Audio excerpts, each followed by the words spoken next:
आङो मोजां मोनदों लोगो मोननानै फरायसाफोरखौ जोंनि फरायसा समाव गोबां खोथाफोर जोङो सानो बाट जोङो जोंनि केरियार सिलेक्शनखौ एसे गोसो होनानै साननाय हयै जोङो माबा मोनसे सिलेक्शन खालामना लाबा मोजां जाय केरियारा ओरैबायदि जानांगो जायखौ नों मावनानै मोजां मोनो नों स्टाडि खालामनानै मोजां मोनो नोङो नोंनि गोसोजों गोरोबो लोगोसे बियो मुलुगाव बेहा गोनांथि दङ मुलुगाव बेखौ जोङो मावोब्ला बे बिषयखौ बे साबजेक्टखौ लायोब्ला आङो माबा मोनसे होनो हागोन बा मावनो हागोन बेबायदिखौ केरियारखौ सायख'नांगोन मालाया फरायनायखाय आंबो फरायदो बिदि नङा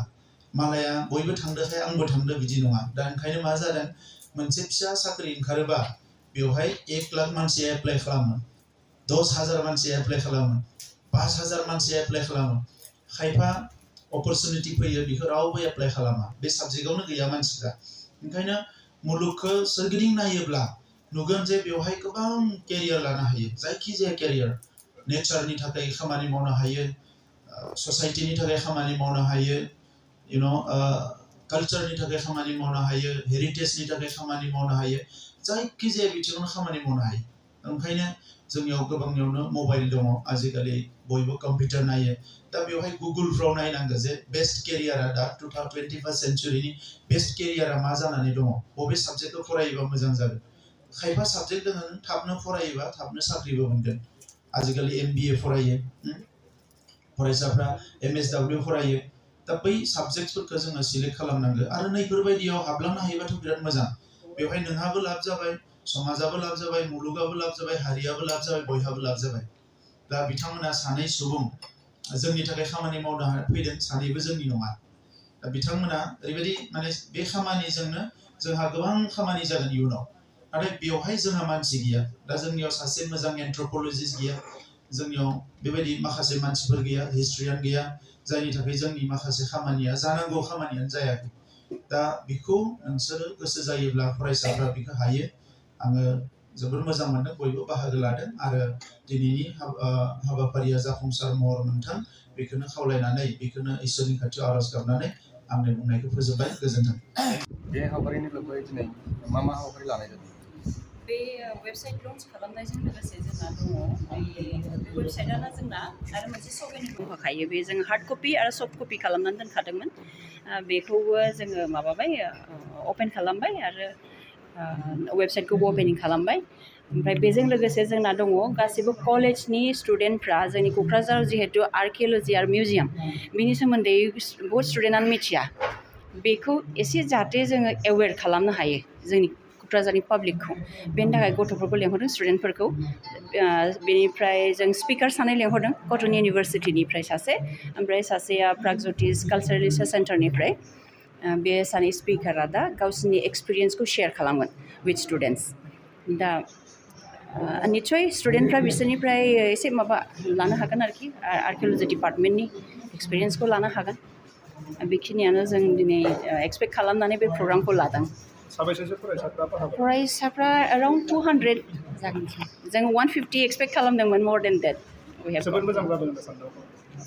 औ साक्सेसफुल होननानै सानबाय खारन आङो जोंनि BTCनि चिफ एक्जिकिउटिभ मेम्बार्सफोरखौबो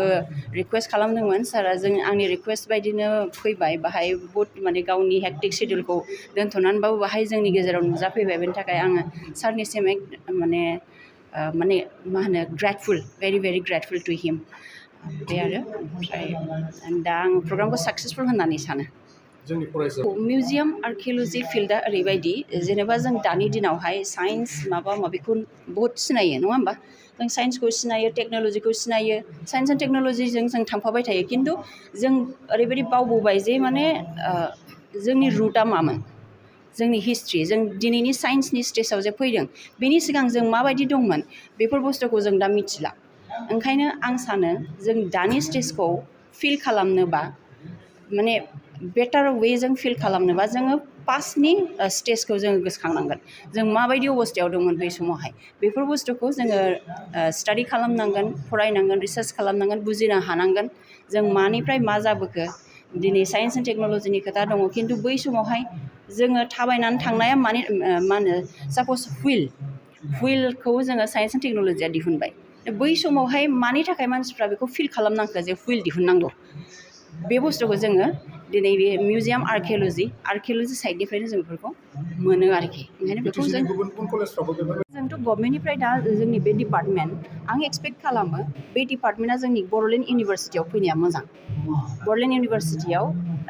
आर्किअल'जि आरो मिउजियाम बे डिपार्टमेन्टखौ लाबोनाय मिउजिय'लजियाथ' जोंनि आसामावनो गैया बे मोनसे दासिमबो एसे प्रब्लेम जानानै दङ जों मिउजिय'लजि कर्स खालामनोबा बाहेरायाव थांनांगौ जायो दा आर्किअल'जिया जोंनि आसामाव दङ जिहेतु गुवाहाटी इउनिभारसिटियाव दं जिहेतु इउनिभारसिटियाव दङ थ' माने जोंनि बड'लेण्ड इउनिभारसिटियावबो आर्किअल'जि डिपार्टमेन्टखौ लाबोनाया मोजां जोंनि स्टुडेन्टफ्रा बहुत एवेर जागोन आरो बे दा बिराद मोजां मोनसे फिल्ड आरोखि आं एक्सपेक्ट खालामो आं एन्थ्रप'लजिनिफ्राय फैदों बेसिकेलि एन्थ्रप'लजि बे मोनसे साबजेक्ट आं दासो गोसोखांफिनबाय एन्थ्रप'लजिया बेसिक अफ द आर्किअल'जि मिथिबाय ना ओंखायनो एन्थ्रप'लजि साबजेक्टखौ कलेजफ्राव होग्रोनांगौ बे आंनि एक्सपेक्टेसन इयुनाव जुदि सोरबा जुदि माने जोंनि एकाडेमिक लाइननि मानसिफ्रा जुदि बेखौ सिन्था खालामोबा कलेज लेभेलाव एन्थ्रप'लजि साबजेक्टखौ इन्ट्रडिउस खालामनांगौ बेनिफ्राय आर्किअल'जिखौ इउनिभारसिटि लेभेलाव लानानै फैनांगौ बिदिबा जोंनि स्टुडेन्टफ्रा बहुत माने बेनिफिट जागोन आरोखि मिउजियाम मेन्टेनेन्सनि सायाव एबारनि सरकाराथ' आङो बिराद हेपि थारमाने एबार फान्डखौ एसे बारा एलट खालामनानै होदों बे बिटिआर एबारनि प्रेजेन्ट गभर्नमेन्टआ दा आं ओंखायनो एक्सपेक्ट खालामदों आरो बेनिख्रुइ बांसिन आरो जाहाथे खामानिखौ मावनो हायो गुवाहाटी प्लिज मैम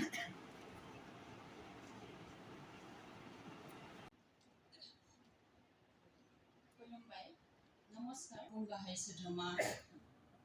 श्रीजुत ब्रह्मफोरखौबो दान्दिसे समनि थाखाय दोनथ'नानै जोंनि गेजेराव दिनै नुजाफैनो हादों बेनि थाखाय